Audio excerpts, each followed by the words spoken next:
And welcome everybody, I'm Brent Stafford, and this is another segment of RegWatch on GFN.TV. Those who do battle against safer nicotine products are deeply entrenched within all levels of government, regulatory agencies, at universities, in foundations, and at nonprofit health groups. They are organized and well-funded. They are a force to be reckoned with. But thankfully, there are those who fight on behalf of adult access to safer nicotine products, and few fight more tenaciously than Michelle Minton, Senior Fellow at the Competitive Enterprise Institute in Washington, D.C. Michelle, thanks for joining us again on RegWatch. It's a pleasure to be here. So Michelle, you're a researcher and a writer for CEI and have been covering issues around nicotine vapes for some time. Tell us a bit about CEI and its mandate and the types of regulatory issues you cover. Well, so the Competitive Enterprise Institute, where I've worked for almost 16 years now, we're really, we're a regulatory think tank, so a shop that focuses on how we can fix the regulatory state to increase people's economic and personal liberties. So when it comes to those kind of regulatory issues, could you describe it as the sin issues? Oh, yeah, my particular wheelhouse, my expertise, for whatever reason, has developed around what we would consider the vice issues, which I include food in that as well, since anything that you could put a sin tax on. So that's gambling, food, alcohol, substances, including nicotine and cannabis. So essentially you tackle government and government's penchant to save adults from their own choices. Yeah, really, whenever the government is trying to come in and do something for your own good, that's where I come in and say, maybe this isn't a great idea for whatever reason. So when government tries to keep you safe? When it's trying to save you from yourself, yeah, and your own choices, that's almost always a bad idea, pretty much invariably. So do you look at these issues mostly then as a liberty issue? Yeah, I try and look at it from a bunch of different perspectives. So I come at it from, I have a degree in nutrition, which is a public health field. So I do look at it from the economic side of things, from the public health side of things as well, but mainly from an autonomy perspective, this idea that you can want to help people and do good for them. And those intentions can be true and well-meaning, but there's a line that should never be crossed in medicine or I think in life generally, which is when you cross the line into forcing or coercing people into making choices that you think are good for them, even if they think they want to make those choices. Once you cross the line into coercion and force, you are impeding on someone's personal autonomy, which is what makes us human. It's what allows us to live in any sort of free society, and that should just be verboten. So when it comes to, say, nicotine vapes and all of the debate and regulatory actions around that, have public health and government crossed the line then? They crossed the line a long time ago, and I think back in the 90s that it seemed to be justified. Most people were on board, including even smokers, because the science was so clear about how harmful smoking combustible tobacco is. And a lot of people were dependent on it and didn't want to be. And so there was this broad consensus that everything should be done to make sure that the next generation and the generations after wouldn't fall into those same traps. So there was lots of educational campaigns. Those are great. Those did a lot to really push young people away from smoking, from even experimenting with smoking. And then there were taxes and warning labels, and those, they started to creep up, especially with taxes that's fairly coercive, because if you're a person who's impoverished or you're on the lower end of the economic spectrum, sometimes, especially if you're dependent on a substance like nicotine and you think smoking is one of the only ways you can get it, that's a severe form of coercion where you're forcing people to choose sometimes between food and a pack of cigarettes. And then in the modern era, it's become even worse, even though we have more choices than ever, safer choices than ever for consuming nicotine. This discussion and the action violating people's autonomy, this idea that just because someone has a dependency, mild or severe, they don't have free will or they have a lesser form of free will. It's very disturbing. It's been increasing with public health saying, well, we're trying to do it for everyone's good, so it's okay. And I think it's the inertia, this idea that's carried forward from the 90s, from the tobacco wars, that it's still okay, even though it really shouldn't be.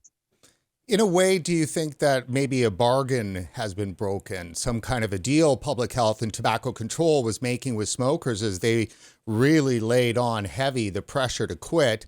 Now there's millions of people that did quit through vaping, but they find that public health is on them as hard as they were when they were smokers.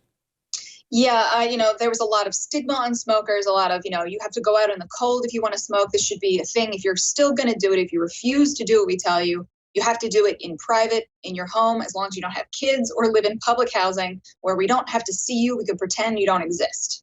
And then a lot of people found vaping or nicotine pouches or safer forms of nicotine consumption, even the patch. In some ways, that's still being stigmatized. People are not being hired by certain companies because they're testing positive for nicotine, even though they're wearing a patch or chewing gum.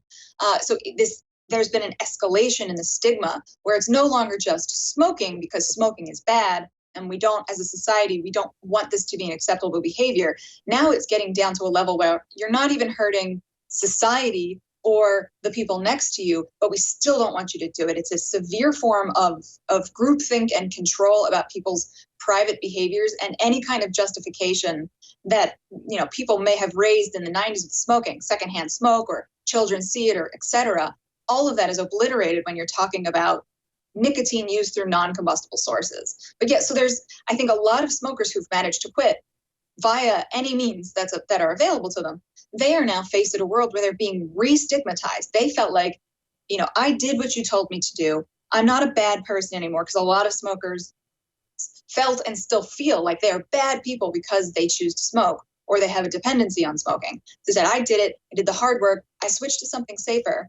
And then all of a sudden, here comes public health again, and the government and these public health groups who are saying, no, you're still bad. You're still doing a bad thing, even though you're not hurting yourself or anybody around you.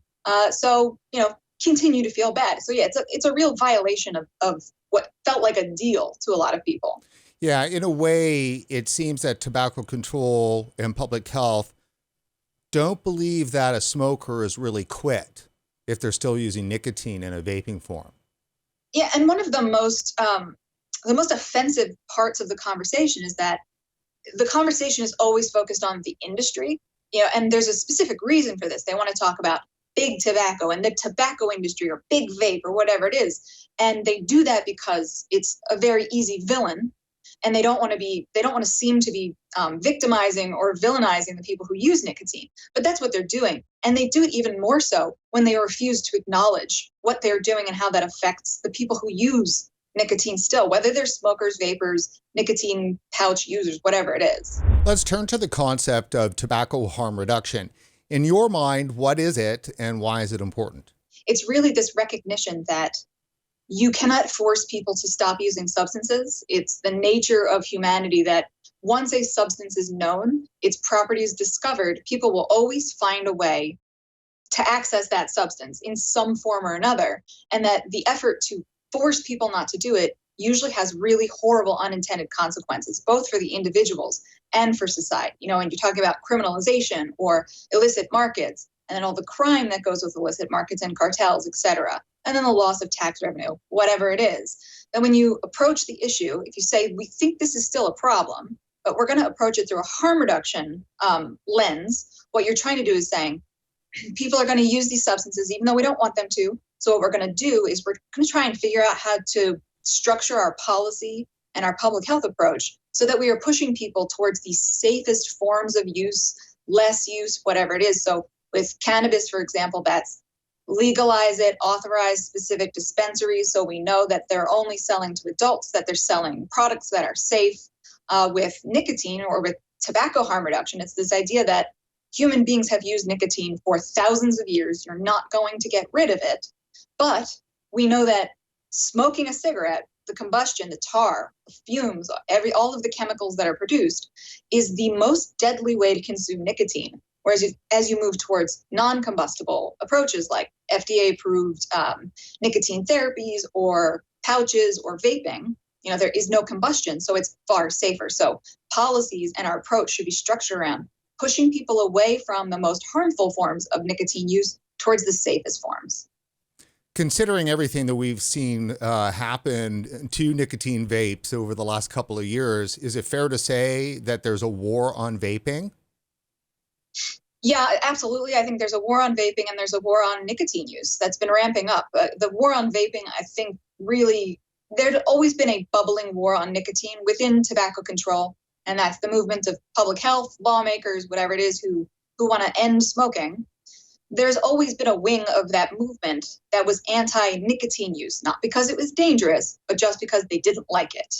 And with vaping, I think that has really galvanized the tobacco control movement and brought up that wing that was just anti-nicotine, because a lot of the arguments people used to use for smoking don't apply to vaping. They don't apply to non-combustible sources of nicotine. So now it's just become, well, nicotine's addictive. And that's just bad. Even if the addiction doesn't come with anything bad, that's just bad, and we don't want people to be addicted. Michelle, one of the biggest arguments that has always been made has been, well, utilizing the precautionary principle. So it almost doesn't matter if there is real harm done, if there's a potential harm. And in this case, everything seems to be wrapped around harm to youth at the expense of, obviously what adults need. What do you make of the precautionary principle being deployed here? And in the context of the so-called teen epidemic of teen vaping?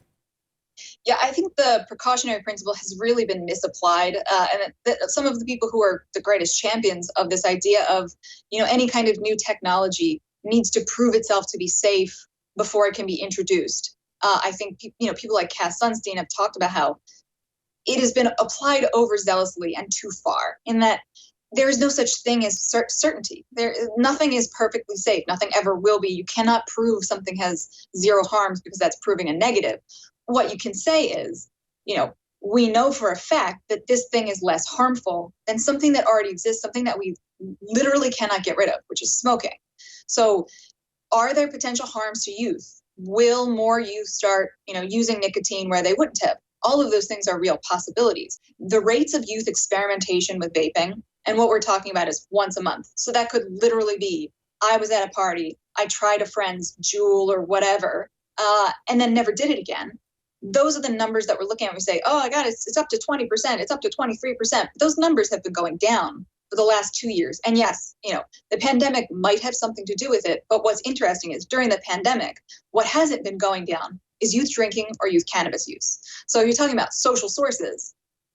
Youth are still acquiring these other things through social sources. There's something else that has changed. And I think it really, if the panic can be initiated so quickly, one would hope that it can be, calmed just as fast. But we're not seeing that. We're still seeing people cite numbers from 2017, 2018 because they're scary. And that's a rhetorical political device because they want people to continue thinking about this issue as something to panic about. Let's make a turn here to the U.S. Centers for Disease Control in 2019 and the moral panic that was created over the EVALI, this so-called vaping-related lung illness. What happened there, and was it actually something that was real? I mean, that was one of the greatest failures that I've witnessed in public health in my lifetime. And it couldn't have come at a worse time. With the CDC slow rolling the information, they knew very quickly. And I know they knew because I knew. And I knew because I knew the people in the cannabis industry knew that it had nothing to do with e-cigarettes and had everything to do with tainted, illicit THC products that had made it onto the market because some idiots thought they could cut their weed vapes with vitamin E acetate. They quickly learned that they couldn't do this, and they quickly changed, but those products were already on the market. And CDC should have made it much clearer, much sooner that that's what it was. But somebody at CDC, either because they were afraid, but I think the more reasonable assumption is that they wanted to use the outbreak. They wanted to use these tainted products to scare people over e-cigarettes, to scare kids over e-cigarettes. And, honestly, that did work. A lot of kids thought, hey, e-cigarettes are killing people, putting them in the hospital. I better not touch these things for a little while. Meanwhile, they had no idea that the actual risk was THC illicit vapes. And most of them still don't know that. And this came right before COVID. So you had a lot of people looking at CDC, people who are still supporters of CDC and FDA, people who dislike e-cigarettes, want them banned, but they watch the CDC willfully withhold very important life-saving information from the public, and it engendered a lot of distrust right before the CDC needed it the most, which is when the COVID outbreak happened. It was hard to trust CDC to not do things politically after we just witnessed them do something incredibly politically. Now, in terms of the people and organizations and groups that are leading the anti-vaping effort out of the U.S. and that do have an impact globally, Obviously, Michael Bloomberg has to be at the top of that list. Because he has a lot of money, an incredible amount of money, but also because he's very passionate about health issues and very dedicated to health issues. He has wielded for many years a lot of power in the US and globally when it comes to how governments approach health issues. Tobacco is one of his main, gun control is another one that he cares about, and he's recently gotten into the issue of drugs more broadly, which, that's only in the last couple of years. It'll be interesting to see how that shakes out, because one of the things he's invested his money into is drugs harm reduction. At Vital Strategies, which I know some of the viewers may recognize Vital Strategies, it's one of the main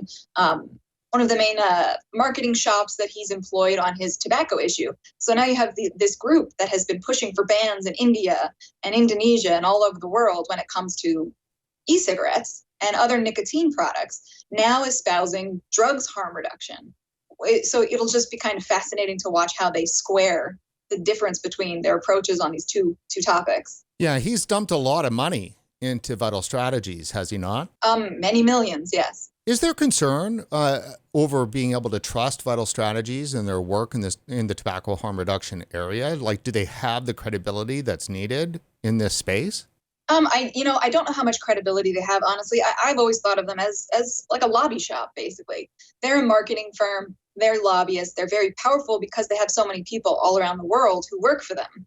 And they funnel a lot of money from Bloomberg, as does, the Campaign for Tobacco for Kids and the Truth Initiative. So trusting them, I don't know. It's a question of how much influence do the individuals who work at a place like Vital Strategies have over the approach they take versus, versus someone like Michael Bloomberg. From what I've heard and what I understand, Bloomberg Philanthropies has an extreme amount of control, a almost inappropriate level of control over the groups that they fund. Where if you don't do what Bloomberg Philanthropies wants you to do, you are not going to be funded again. So, and especially if you're talking about groups in third world countries where money for philanthropy, philanthropic money for nonprofits is really scarce, that's a significant threat. Michelle, when we last had you on the show about a year ago, you had just come out with an article that was talking about Michael Bloomberg's, how did you frame it, Philanthro-colonialism? The reason I called it Philanthro-colonialism is because I see this as part of a long tradition in global public health, which is this Western perspective on health and how health is controlled through policy, and the role that individuals play and communities play in health. It's this idea that Western scientific medical understanding is always correct. It always has to come from that authority, and then it just gets copy and pasted and applied onto other communities, regardless of what their needs are, what their values are, and what their desires are, regardless of the effect that it might have. And we see this, for example, with Bloomberg Philanthropies. Bloomberg is very concerned with vaping because that's the issue in America. And so what Bloomberg has done, if you see what what Vital Strategies, for example, does in countries like India, where smoking is still 40% of the population, in the 30s, maybe higher, depending if you're looking at men or women, they are pushing for bans on e-cigarettes in India, where that is not really an issue. Issue there is combustible smoking. And so you have a Western organization, a whole mechanism that's operating, trying to copy and paste what they think is valuable in the US onto other communities, regardless of what those communities actually need. And so that's why I called it Philanthro-colonialism, because this idea that Western authorities, Western physicians tell you what to do, you're too dumb to know what to do, you shouldn't have the right. And, to a degree, the World Health Organization has been doing this for a long time with their tobacco control compacts that they try and get all the countries to sign on to. Countries are supposed to be autonomous, just like people. They are the ones who are best suited. They're lawmakers, the people they vote into government, if they have the ability to vote people into government. They're the ones best suited to know what their people need, what their people value.